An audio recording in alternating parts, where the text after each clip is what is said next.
جمعیت علماء ہند کے شہدائی حضرات ہال میں موجود ہیں اور بہت سے لوگ ہال کے باہر بھی ہیں۔ جمعیت علماء ہند کا یہ اجلاس صوبہ بہار میں بلایا گیا ہے۔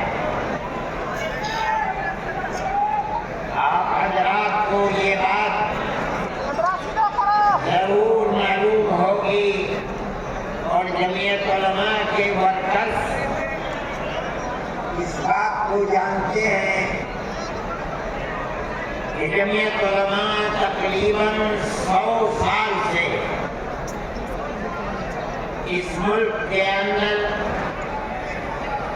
ایسی پیار و محبت کے ساتھ قربانیاں دیتی چلی آئی ہے جس کے اندر ذات برادری، مذہب، مالداری اور فقر ہر چیز سے اوپر اٹھ کر جمعیت علماء نے ہمیشہ ملک کی آزادی کے لیے، ملک میں امن و امان کو پیدا کرنے کے لیے، ملک کے ہر فرد کے ساتھ پیار و محبت اور احترام کا معاملہ کیا ہے۔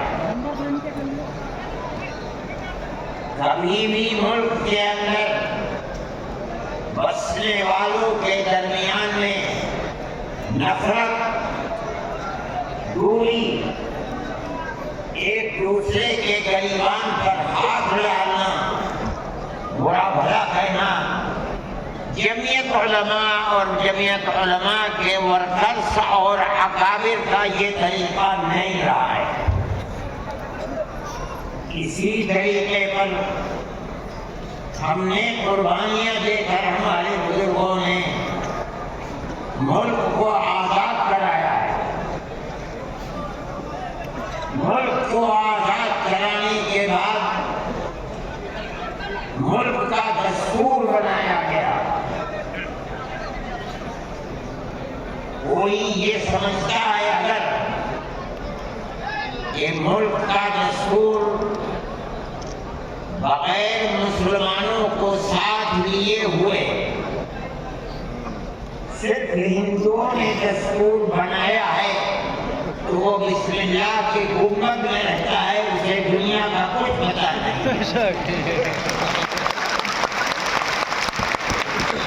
کیونکہ اس ملک کی آزادی میں ہمارا کردار 145 سال کا کردار ہے۔ کسی کا کردار اتنے لمبے زمانے تک نہیں ہے کہ وہ مرتے مارتے پھانسی کے پھندوں کے اوپر لٹکتے اپنی گردنوں کو کٹواتے ہوئے 145 سال تک اس ملک کے اندر ہم نے کام کیا ہے۔ 1803 سے لے کر 1947 تک اگر کوئی مائی کا لال ہے، دودھ پیا ہے تو آ کر کے کہے کہ اس کا کردار 145 سال جمعیت علماء کہتی ہے یہ علماء کا کردار ہے۔ یہ کردار پیار و محبت کے ساتھ تھا، گریبان پکڑ کر یہ کردار نہیں رہا۔ ایک دوسرے کے درد میں اور سکھ میں ہر چیز کے اندر شریک تھا۔ یہ ہمارا کردار ہے۔ ہم نے اس طرح سے اس ملک کو آزاد کرایا، کوئی نہیں تھا آزادی کی آواز اٹھانے والا۔ 1803 سے ملک کے لیے قربانی دینے والے 1857 کے اندر صرف دہلی کے اندر 33,000 علماء کو قتل کیا گیا.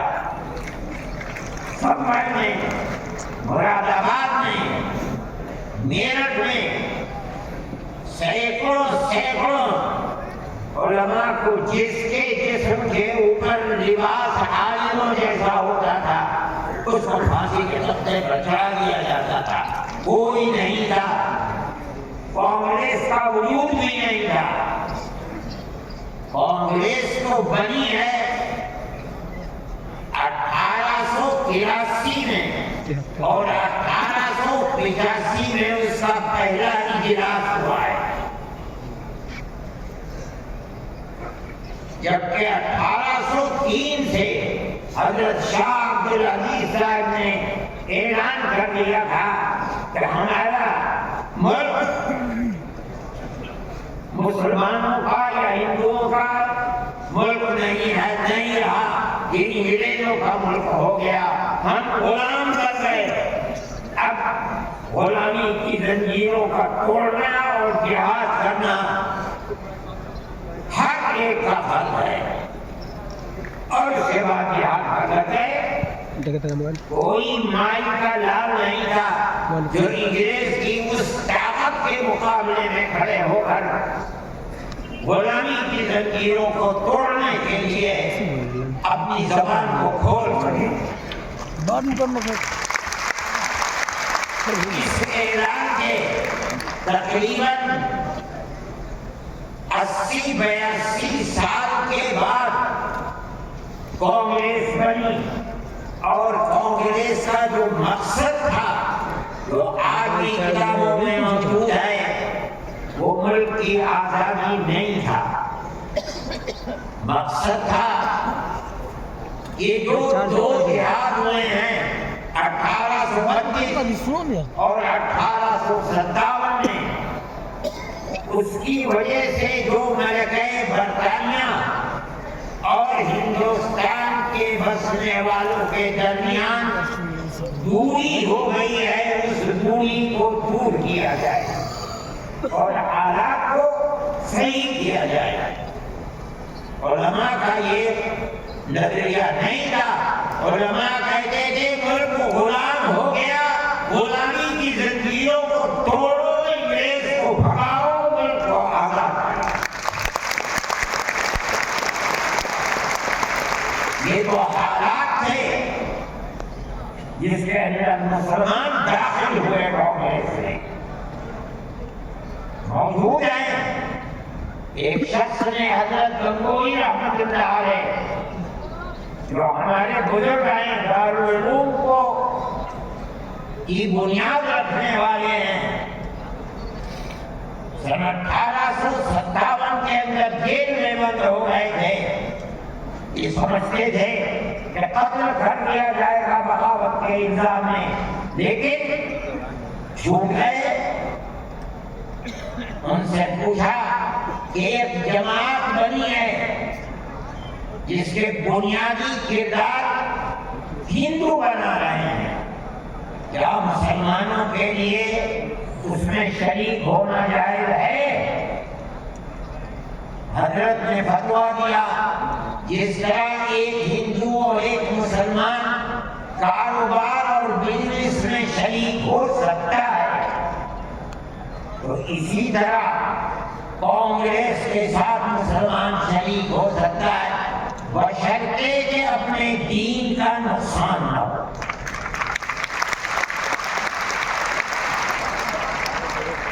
اس کا مطلب نہیں سمجھے تھے لوگ. مطلب یہ ہے کہ ہماری تحریک ہے کہ مسلمان اور ہندو جب تک ساتھ نہیں ہوگا ملک آزاد نہیں ہوگا. تم اس کے اندر گھسو اور اتنی طاقت پیدا کرو اپنی گھسر کہ کانگریس کو مجبور کر دو کہ وہ اپنا نقطہ نظر بدل کر ملک کی آزادی کے لیے جدوجہد کرے.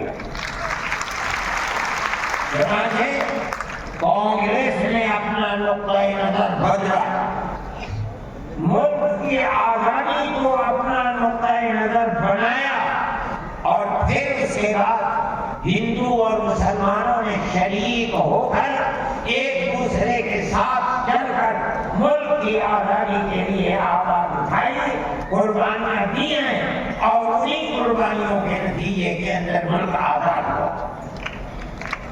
میرے بھائی اس بات کو سمجھیے، جیسے جیسے ملک کی آزادی قریب ہوتی جاتی تھی، جمعیت علماء ہند بار بار کانگریس سے کہتی تھی کہ ہم نے تمہارا ساتھ دیا ہے، آج ہم تمہارے ساتھ کھڑے ہیں، ہمیں یہ بتاؤ کہ ملک کی آزادی کے بعد ملک کا دستور کیا رہے گا، کیا سیکولر دستور ہوگا یا مذہبی حکومت ہوگی؟ اگر سیکولر دستور ہوتا ہے ہم تمہارے ساتھ ہیں، اور اگر سیکولر دستور نہیں ہوتا تو ملک کی آزادی میں ہم تمہارے ساتھ نہیں ہیں۔ جمعیت علماء بار بار ہمارے پاس کانگریس ورکنگ کمیٹی کی تجاویز موجود ہیں، کانگریس بار بار عہد کرتی ہے کہ ملک آزاد ہوگا تو ملک کا دستور سیکولر دستور ہوگا، ہر اقلیت کو اپنے مذہب کے اوپر آزادی سے چلنے کا اختیار ہوگا۔ چنانچہ ملک آزاد ہو گیا۔ اب ملک کی آزادی کے بعد ایک طبقہ اٹھا جس نے یہ کہا کہ کھیر مل رہی ہے، اب اسے کھانے کا وقت آ گیا ہے۔ انہوں نے کہا کہ ملک کی دستور ہندو دستور بنے گا، سیکولر دستور نہیں بنے گا۔ جمعیت علماء کے لوگ تھے، مولانا ابوالکلام آزاد تھے جو جمعیت علماء کی ورکنگ کمیٹی کے ممبر تھے، مولانا مدنی تھے، مفتی اعظم مفتی کفایت اللہ تھے، مولانا عبدالرحمن سبحانی تھے، اور ان کے پیچھے لاکھوں آدمی تھے۔ انہوں نے کہا جو ہم سے وعدے کیے ہیں ان وعدوں کو پورا کرو۔ اگر ملک کی تقسیم ہوئی ہے اور مسلمانوں کو ایک حصہ دے دیا، تم نے دیا ہے دستخط ملک کی تقسیم پر، تم نے دیے، ہم نے جوتے کھائے ہیں، ہمارے گلوں کے اندر جوتوں کے ہار پڑے ہیں، مگر ہم نے ملک کی تقسیم کو منظور نہیں کیا۔ ہم سے جو وعدہ کیا تھا اس وعدے کو پورا کرو۔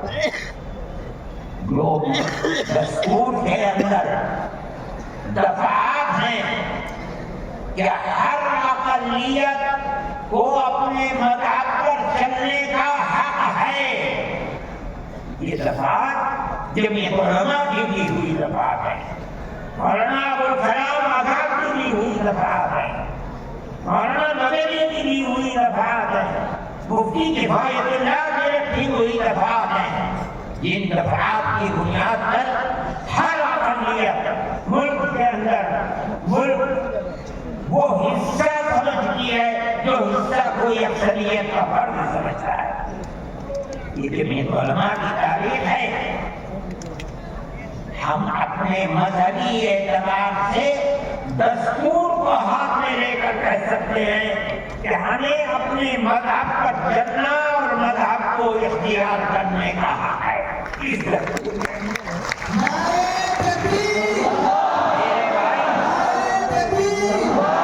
میرے بھائی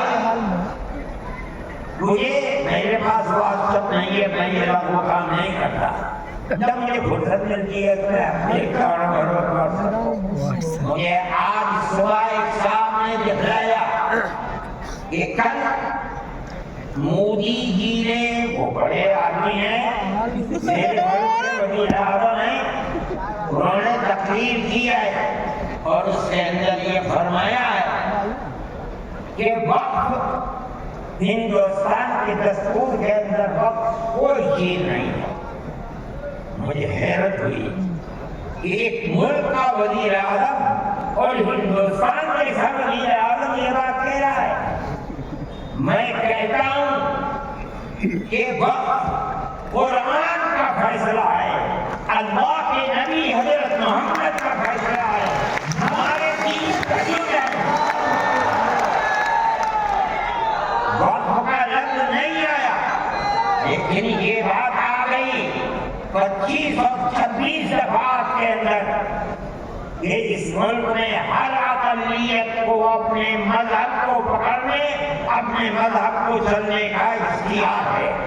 کیا مطلب یہ ہے کل کو آپ کھڑے ہو کر کہہ دیں کہ نماز کا ذکر رسول کے اندر نہیں ہے، حج کا نام رسول کے اندر نہیں ہے، زکات کا نام رسول کے اندر نہیں ہے، رمضان کے روزوں کا نام رسول کے اندر نہیں ہے، اس لیے ہر چیز کو مٹا دیا جائے۔ یہ کیا چیز ہے؟ دستور مجموعی طور پر دستور نے کہہ دیا کہ مسلمان ایک اقلیت ہے اور ہر اقلیت کو اپنے مذہب پر چلنے کا اختیار ہے، مذہب کی ہر چیز اس ایک دفعے کے اندر آ گئی۔ وقف کا مسئلہ، اسلام کے اندر جو چیز اسلام کی ہے مذہب، وہ چیز ہے جو قرآن کے اندر ہے۔ ایک دوسری وہ چیز ہے جس کو ہمارے آقا حضرت محمد صلی اللہ علیہ وسلم نے فرما دیا۔ یہی تو اسلام کی بنیادیں۔ سمجھو، قرآن کی آیت ہے، چوتھے سپارے کی پہلی آیت، لن تنالوا البر حتى تنفقوا مما تحبون۔ لن تنالوا البر، ہرگز تم جنت کو نہیں پا سکتے۔ بر کی تفسیر مفسرین جنت سے کرتے ہیں۔ اے مسلمانوں کان کھول کر سن لو، ہرگز تم جنت کو نہیں پا سکتے یہاں تک کہ تم اپنے اس مال کو اللہ کی رضا کے لیے خرچ کرو جو تمہارے پاس ہے۔ جس مال کو سے تمہیں محبت ہے، اس مال کو تم اللہ کی رضا کے لیے خرچ کرو۔ اسلام ایسا مذہب تو نہیں ہے۔ جب یہ آیت اتری، اللہ کے نبی نے بیان فرمائی تو نسائی کی حدیث ہے کہ ابو طلحہ انصاری رضی اللہ تعالیٰ عنہ جو ایک دولت مند آدمی تھے، وہ اللہ کے نبی کے پاس آئے اور آ کر کہا کہ یا رسول اللہ، اللہ ہم سے ہمارے مال کے بارے میں فرماتا ہے کہ اگر تم جنت کے طالب ہو تو جو مال سب سے اچھا ہے تم اس کو اللہ کی راہ میں خرچ کر دو۔ یا رسول اللہ، میرا سب سے بہترین مال فلانی زمین ہے، میں آپ کو گواہ بناتا ہوں کہ میں اس کو اللہ کے لیے وقف کرتا ہوں۔ یہ حدیث موجود ہے نسائی کے اندر۔ مذہب اور کس چیز کا نام ہے؟ جو اللہ نے فرمایا وہ مذہب ہے، جو رسول اللہ نے فرمایا وہ مذہب ہے۔ یہ حیرت ہے کہ مودی جی ہمارے مذہب کے بارے میں فیصلہ کرتے ہیں کہ وقف کے اندر وقف کا ذکر دستور کے اندر۔ ارے بابا، دستور کے اندر مذہب اسلام کو ہر اقلیت کو اپنا مذہب قبول کرنے کا آزادی کے ساتھ، یہ ہمارا مذہب ہے، وقف ہمارا مذہب ہے۔ اللہ نے فرمایا، رسول اللہ نے فرمایا۔ حدیث کے اندر آتا ہے کہ جب انسان مر جاتا ہے، یہ مسلم کی حدیث ہے، اذا مات الانسان انقطع عمله، جب آدمی مر گیا اب اس کے اندر کام کرنے کی طاقت بھی نہیں ہے، اب اسے اسی چیز کا ثواب ملتا تھا، نماز پڑھنے کا، روزہ نماز پڑھ سکتا ہے روزہ، مگر فرماتے تین چیزیں ایسی ہیں مرنے کے بعد بھی آدمی قبر میں چلا گیا اسے ثواب ملتا رہتا ہے۔ کیا ہے؟ اس کے اندر پہلی چیز ہے صدقۃ جاریہ، ایسا صدقہ کرتے جانا کہ جو اس کا ثواب برابر جاری رہے۔ مثال کے طریقے پر کوئی کنواں کھدوا لیا، یہ اللہ کے لیے وقف ہے، 100 سال 200 سال 1000 سال اگر اس کنویں سے پیاسا پانی پیے گا اس آدمی کو پہنچے گا تو مر گیا 100 سال پہلے، اس نے بنوایا تھا کنواں۔ اسی لیے مسلم کی روایت ہے اور اس کے شارح امام نووی فرماتے ہیں کہ مراد اس سے وقف ہے۔ یہ قرآن حدیث میں آپ کو سنا رہا ہوں، مجھے حیرت ہے کہ ہندوستان جیسے ملک کا وزیر اعظم ایسی بات کہہ رہا ہے، ارے بابا کیا زکوٰۃ کا ذکر آئے گا دستور کے اندر، کیا نماز کا ذکر آئے گا دستور کے اندر؟ کل کو کھڑے ہو کے یہ کہہ دو کہ نماز کا ذکر دستور میں نہیں ہے اس لیے نماز نہیں پڑھنے دی ہے، زکوٰۃ دستور میں نہیں ہے زکوٰۃ نہیں ہے۔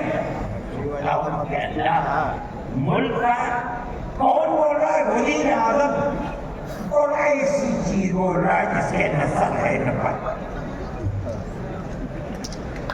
ہم اس کے مخالف